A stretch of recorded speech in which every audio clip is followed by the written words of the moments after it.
Hello everyone, good morning. Thank you for inviting me. Actually, this is the only bishop, no, in Dubai, in Darwin. So thank you. So magbibigay na ako ng konting ano. So, I think, alam niyo naman, dahil kay Marvin, kaya ako nandito.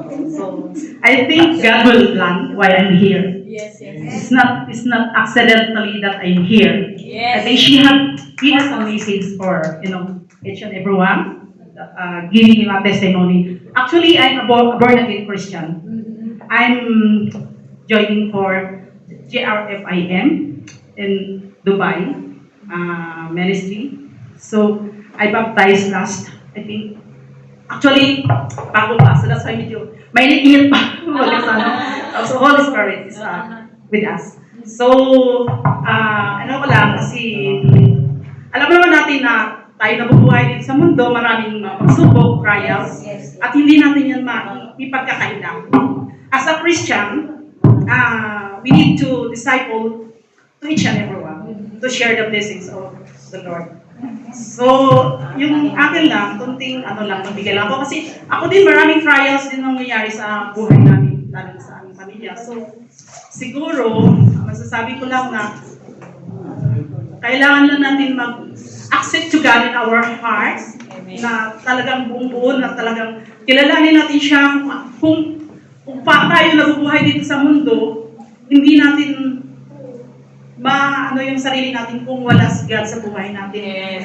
Dahil lahat ng mga struggles natin, hindi natin kakayanin kung wala siya. That's why every day, tama yung sinasabi ni brother, na we need to accept God, na kailangan natin siyang tanggapin ng buong buo sa puso natin at kilalanin natin every day, even na hindi pa natin nakukuha yung gusto natin, pasalamat natin sa Kanya kasi alam niya yung desire natin sa puso natin. Alam niya yung sa puso natin. Amen ba? Amen! Hallelujah. Praise God. So, kahit na hindi natin yung hihingin o iniisip pa lang natin, alam niya na yung sa puso natin. So, kaya kailangan natin na palaging everyday, maliit mabagay o malaki ng bagay man, kailangan natin ipagpasalamat sa Kanya. Dahil siya yung nakakaalam sa atin. Kahit ano man ang mangyayari, kailangan natin siyang i-praise. Yun yung sabi, di ba, sa John 14 verse 6, that she says that, I am the way, the truth, and the life. No one comes into the Father except through me. So, hindi natin makikilala yung Ama sa langit kung hindi magdahil doon sa anak. So, kailangan natin siyang papurihan sa araw-araw natin ng buhay dahil alam niya na yung ating patutunguhan. So, yun lang masasabi ko na may kunting lang ko dahil pwede ba mag-share lang? Kasi kunti lang kasi parang ito nga sinasabi dito. John 10:10, dumating ang magnanakaw para lamang magnakaw, pumatay at manira. Naparito tayo sa lupa upang ang tupa ay magkaroon ng buhay na walang hanggang at lubos. So ang ibig sabihin, yung magnanakaw, alam ba natin kung sinong magnanakaw sa buhay natin? Si Satan. Alam mo si Satan, lahat ng bagay na gagawin natin, pag positive ng gagawin natin, mayroon tayong kaaway. Na hindi natin minsan hinaan sa sarili natin na gusto natin gumawa ng bagay na, like for example for the church.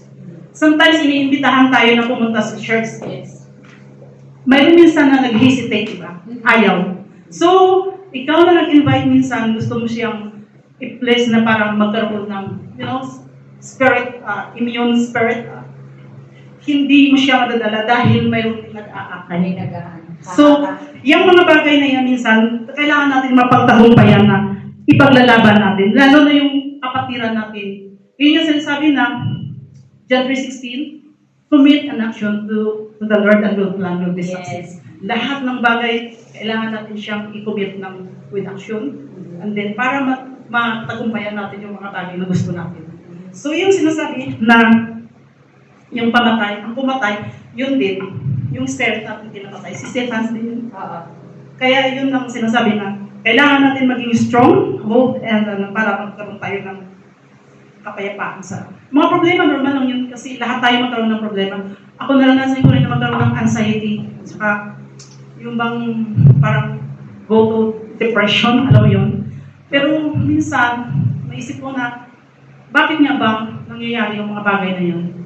Dahil minsan wala si God sa puso natin. Parang nanghihina tayo. Pero kung strong ang faith mo minsan, kinatapik tayo ni Lord. Gumising ka. Hindi ka Christian. Bakit kailangan mo gagawin?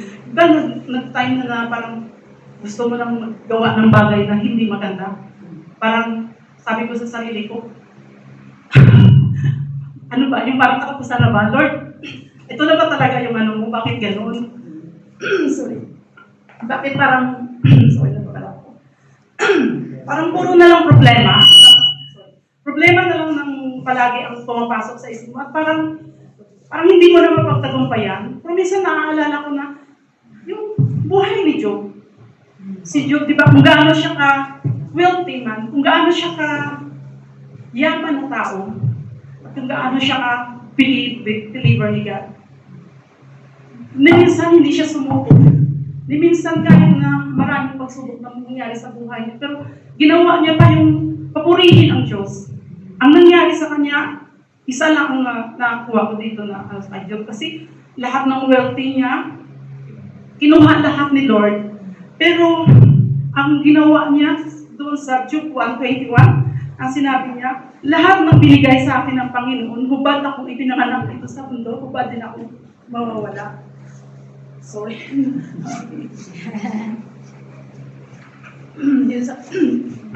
Kaya brothers and sisters, ang masasabi ko sa inyo, huwag kayong mawalan ng pag-asa.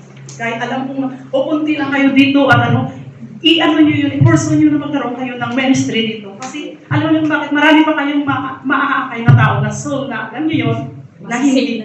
Yes. This is very important. At saka yun nangyayari si Job, no? Lahat ng wealthy yan nawala. Pero ang ginawa niya, kahit nang gano'n na kinuha sa kanya lahat ng kayamanan niya, lahat ng mga aririan niya, pati anak niya, imagine mo yan, 4 na bisis pero grabe ang dinugyo. Alam niyo ba yung story? Yes, yes. So ano nangyari sa kanya? Ang ginawa niya, tinanggal niya yung damit niya, nag-ahit siya, at nagsamba, nagpapuri sa Diyos. So kung sa atin kaya mangyayari yung ganong klaseng problema, na isang bisis lang tayo nasaktan, di ba nagsusurrender na tayo? Siya, grabe siya. So, yung sa bagay, kaya sabi ko na hindi tayo dapat sumuko. Kasi kung mas mabigat ang problema, mas mabigat yung naranasan niya. Kung never niya din-blame si Lord na bakit ginawa sa kanya lahat o wala.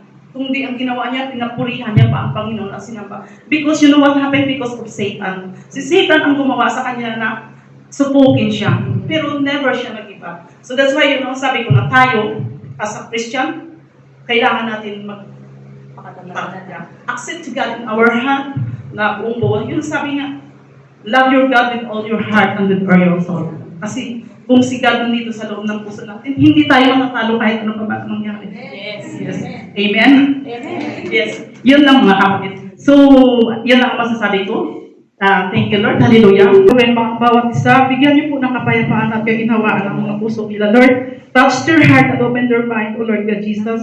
In mighty name, in Jesus' name Almighty. Amen and amen. Amen.